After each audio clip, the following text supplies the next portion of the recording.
আসসালামু আলাইকুম, সবাই কেমন আছেন? আচ্ছা, আমার একটা প্রশ্ন, কেউ আরও জানা থাকলে উত্তর দিবেন।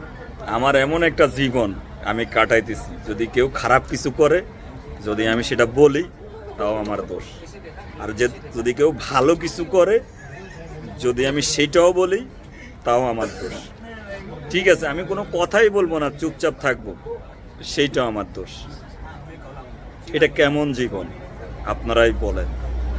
কিছু মানুষ এতিমের টাকা মারি, এতিমের সম্পত্তি মারি, এতিমের হক মারি, এতিমের হক বিক্রি করি, যাই আল্লাহর ঘরে যাই উমরা করে, আবার ফেসবুকে সেই ছবি আপলোড করে।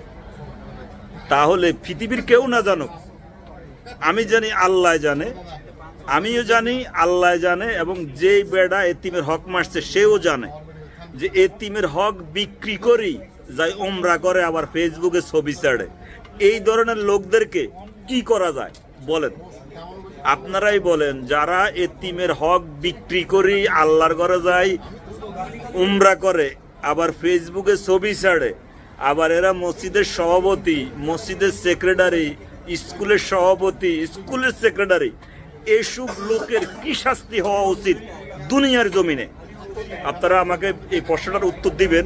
যারা এতিমের সম্পত্তি বিক্রি করি, এই কার্যকলাপ করে চলে সমাজে, এই সমাজে তাদের কি শাস্তি হওয়া দরকার দুনিয়ার জমিনে? আমার এই প্রশ্নের উত্তরটা আপনারা দিবেন। সবাই ভালো থাকবেন। আসসালামু আলাইকুম।